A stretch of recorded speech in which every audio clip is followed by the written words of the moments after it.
Welcome to your real estate journey. Expert tips for buyers and sellers. I'm Dolly Lopez, a realtor and broker in the state of Florida and Kentucky. In this podcast, as you know, we provide advices to make informed and educated decisions, not only in your real estate journey, but also in your life. And today I am joined by Myrna. She is an estate attorney. She is, I'm so glad that she shares this spaces with us to talk about estate planning and things that a lot of people don't talk about, and it's important to know.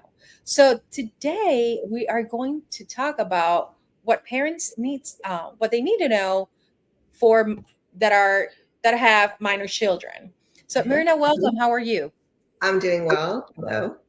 I am so glad you're here. Because I don't know if you guys know, but I have 5 kids myself, so I have a bunch of questions to ask, and I'm pretty sure some of you are going to relate to me if you are a parent of minor children. So let's get to it. And I have a couple of questions kind of written down. Mm-hmm. But what would be the best way to pick a guardian for your children? God forbid something happens to you before your time.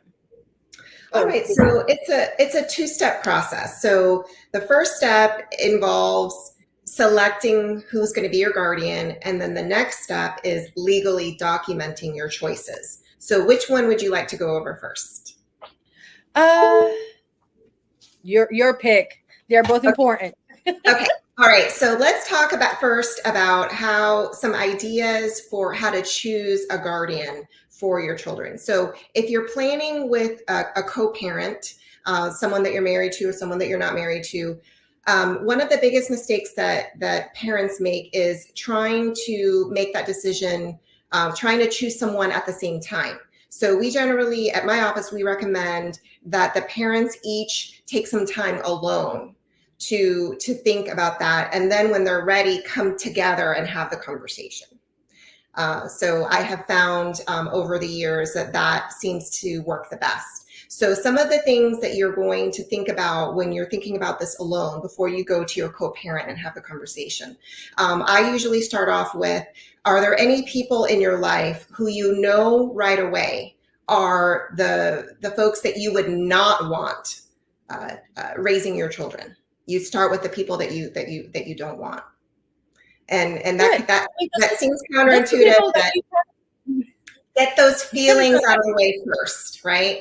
And then you're going to think about who in your life your children already have a relationship with, who in your life shares the same values that you share in terms of things that are important, whether it's healthy lifestyle choices, like being active, or your faith, things like that. And also just keep in mind that no one that you choose is going to be perfect because they're not you. All right. You're going to choose the person at the end of the day that is going to be better than who a court would choose. A judge who doesn't know your family, doesn't know your child. What your ideas are going to be better than a stranger for the most part, right? Also be careful with automatically thinking that a person doesn't have enough money, because you as the parent, it's going to be your job to make sure that there are funds that are available to continue caring for your child. You're going to be making arrangements with that. So you're going to take a look at the heart of the person, the family environment, if it's stable, if it's safe, things like that. And the money part, don't worry about that part, because you're going to be taking steps later in your planning to take care of the money part. Awesome. Mm-hmm. This is so good. Keep it coming. I love it. Because sometimes I'll talk out of personal experience. My husband and I, we have talked about this in length, but we haven't really put it into place. But it's really struggling sometimes figuring out what would be a good fit for our kids. And then not only that, but they're willing also to take care of my kids in case we are gone before they turn 18 or they become adults. So then what would be the next step? All right. So once you have your choices, and you may have some backups as well, you will have the conversation with your co-parent about that. And you will keep in mind all of these things, that no one is going to be exactly perfect because they're not you. And you're just going to do someone that seems to be good enough, right, on paper. Also, you're going to consider whether or not that person or that couple would even be willing to do that. Okay. And so So you have a conversation with them, right? you're going to have a conversation. You're going to have a conversation about that. Then you're going to legally document your choices. So in Florida, we have two ways of legally documenting your choices for who would you're nominating as guardians for your children. The primary way that we do that is through a will, a last will and testament. And there's a section in the will where you indicate if any of your children needed a guardian appointed, then what your choices are. And there's a presumption with the court that the person that you name is going to be the one that gets the first opportunity to do that. What it does is it allows you to save your preferences for the court to consider it. And if there is a challenge later, the person challenging has the burden of proof to prove that it's against the child's best interests. So the parent's choice has a priority. The other way of legally nominating a guardian for a child is a standalone document that we call a pre-need guardian nomination. And that is signed with similar formalities as a will. It's notarized, it's signed also in the presence of two witnesses. But that document is recorded now with the court in the county where you live in Florida. That document serves more than one purpose, because it says also that if you became incapacitated and you haven't passed away, you're not dead, but you're incapacitated, you are nominating your preferences for who would serve as the guardian until you recover. And then it also works if you pass away. So the focus of the will is only if you pass away, but the pre-need guardian nomination allows you to nominate a guardian if you become incapacitated or if you pass away. Perfect. So let's say husband and wife, one of the spouses passes away, the other parent automatically takes care of the children. Mm-hmm. We are talking, right? So we're talking in the event that both parents are gone. Yes. Okay, good. Mm-hmm. So then just someone that can be watching or following us, they can just decide, they would have to contact an attorney to get this done. I'm pretty sure there are some online, there's a bunch of documents and a bunch of things, but do they know it's like the legality and the things that needs to have in order to be legal, right? Yeah, they may not know, or they may not have the ability, they may need some guidance in going through the process of even choosing the guardian and things like that. So of course we recommend that you have the guidance of an attorney. So now, what would be like the financial aspect of this? Because it's very important. There are a lot of parents that might not have funds for the kids. Mm-hmm. And there are some others that, they do fairly well for themselves and they want to make sure that their kids are taken care of. But then I don't know if they might have life insurance, or they might have a little money saved, or they might have a property, or they might have whatever, right? So then what happens? How would you suggest for this money to be allocated for the kids' use? That's first. And then when would you give the entire amount of funds? What would be a good age for the kids? Because I have heard after they go to college, or after they turn 24, or after they are married, or after. So what do you suggest doing this so frequently? Well, I usually don't suggest that parents leave everything to their children as soon as they turn 18. I feel that 18 is too young. Of course, every child is different. Every family is different. You as a parent know your children better than anyone else. But I generally don't recommend everything goes to them at 18, or everything goes to them all at once at 21. We usually recommend that people break things up into different stages. And if you have the benefit of an estate plan, you can put provisions in place where someone is in charge of the money for your kids until they reach certain ages and stages in life where they can get more access to it. So Got for it. Okay. example, sometimes people will do a certain percentage at 21, 25, 30, or maybe everything after 25. Those are some examples. But you're not going to be able to put those limits on the access to the money unless you do estate planning. Otherwise, if they would inherit everything at 18 if there's no estate planning that's been done at all. Okay. So, but what happens if the kids are young and then you want to make sure that that you help this guardian financially to take care of Mhm. your child? And Mhm. there's a lot of expenses associated with, I mean, it just depends on how young they are. There are diapers, there are pampers, Yeah. I mean, diapers, wipes, clothing. I mean, there's a lot. And then as they get older, there's a lot of clothing and things that they want and school spot. I mean, there's a lot. So Yes. how, without giving a lot, all your funds to this guardian, because if this guardian passes away, it goes to his estate. So instead of giving it to guardian directly, how do you Okay. How how does do you that work? Sure. yes. So what I meant earlier about not giving everything all at once and spreading it out, I meant that's assuming that they had access to the funds beforehand for their care and their maintenance. I'm talking about they're done being raised and then how they get their money. So if the parent passes away and the children are minors, the money is generally going to be available by the guardian to help care for the child.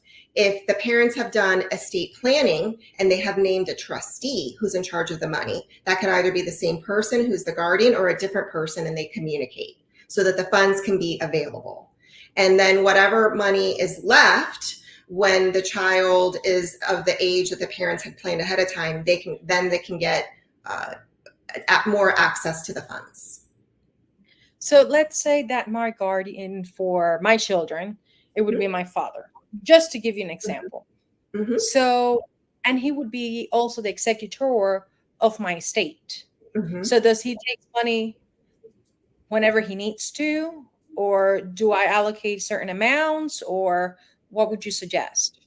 If for example, hypothetically speaking, if your father is the guardian of your children and he's also the trustee of their trust that you have set up in your planning, the money that you leave for your children that's accessed by the child's guardian is kept in a separate account. So that money does not legally belong to the person who's managing the money. And so that money is kept separate and it's accessed as it's needed. So, for what I understand, whenever we're doing estate planning, because you Mm-hmm. have younger kids, Mm-hmm. you really need the last will and testament, and then you also need a trust. Yes. So, and the trust can be the type of trust that lives inside your will. So, the language is in your will. Once the will goes through probate, the money that you're leaving to your children is deposited into a trust account. There's a trust that's been created, and it's managed for the benefit of the children. Got it. And if This is a you lot. Yep. Yeah, it's a lot.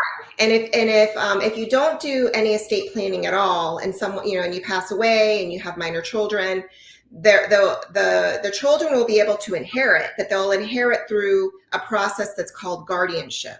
So there's going to be a guardian of the money that is in charge, and it could possibly be the same person who is physically taking care of the kids.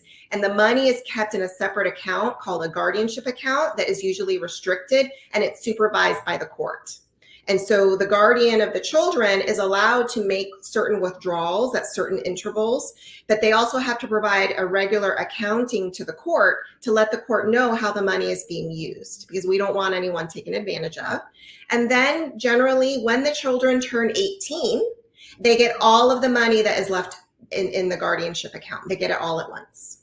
Yeah, that's tough. So you really want to make sure you get all of these documents in order. And Yes. one last question I had for you. Let's say that there's some people that they do want to do it, but they unfortunately they didn't get time to it. Mhm. What happened to minor kids? Like, does he go to foster care? Does he go to like grandparents? Does he goes to like how does that process work? And I'll try to end it up with that. So this is a hard topic. It's very emotional to think about what if something happens to me as a parent, what happens with my children. It depends. It depends on the situation and the facts surrounding something happening to the parents. There's a lot of times where we're fortunate where family members are involved or able to be involved early in the process in the days after the parent passes away, and the authorities such as the police, children's social services, they may feel comfortable and at that time having the children go to the family members. But in some situations where things aren't as clear, the circumstances are different, or there's not family that is close by, the children will go into what is called protective custody, which is a nice way of saying the foster care system. And the foster care system has wonderful goals. It provides a valuable service in our community, but there are some concerns about how children are going to feel. It's a new environment. It can be very traumatic. And so that is what happens. If we don't make plans for our kids, we run the risk of our children going into the foster care system, even temporarily. And that's hard for everyone. It is. It is. It's very hard. So, Myrna, once again, thank you so very much. Can for your time and explaining all of this, because I just didn't I had an idea, but it wasn't as clear coming from an attorney that does this all the time. Now, if someone was out of state, out of Florida, can they still contact you to do their estate planning? Or I wish they could. I'm limited to the state of Florida, but I do want to let everyone know that I have a video that I can share with you if you reach out to me about with the different steps of how to choose a guardian for your children, and you can use that anywhere. The main steps. I believe you also have a YouTube channel, don't you? I do. Where you post. Okay, so how can people look you up? They can look me up by my name, Myrna Serrano Setty, on YouTube. Gotcha. Okay. Alrighty, guys. Thank you so much for watching. Thank you for staying with us, turning into your real estate journey, expert tips for buyers and sellers. I know this is not real estate, but it's a really, really important topic as it involves your finances and your estate planning and in your overall family's well-being. So once again, thank you for watching. Make sure to subscribe to our YouTube channel. You can follow us on Instagram, Facebook, TikTok channel so you won't miss any of our episodes. And we try to come to you with Myrna at least once a month or so to get you some estate planning ideas and recommendations and educate you on it. Myrna, thank you so much. And I'll see you guys next time. Bye-bye. Take care.